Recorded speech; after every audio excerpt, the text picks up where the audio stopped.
Good morning. Right, we're doing this room review a bit backwards because we've slept here, now doing the room review because last night we got in at something like stupid o'clock and the last thing we wanted to do was a room review, but it's not too bad. It did look a lot nicer. So, oh, by the way, we're at, where are we? We're at the Farmstead in Carruthersville, Missouri. Missouri.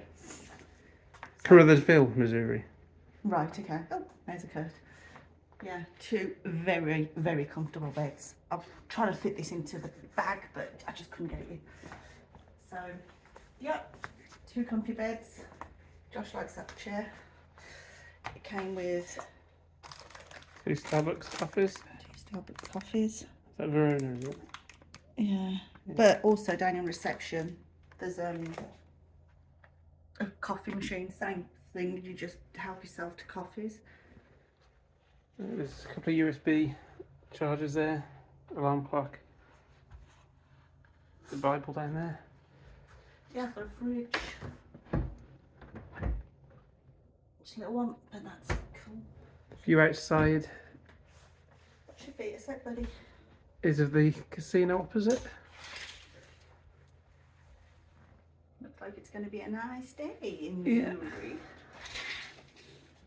And on the other side of the hotel is the Mississippi River. Yeah, we trashed the bathroom. It was full of towels, but we've all showered but the shower was lovely. We've got these nice little toiletries, little bar of soap, facial tissues. Yeah, it's a shame we're not stopping here longer because it's absolutely gorgeous. So, there you have it. Plenty of outlets as well to charge your devices. Nice big LG flat screen on the wall. There's the aircon just the other side there of Kurt, which comes out down there by Josh. Okay, thanks guys for watching. We'll see you all real soon.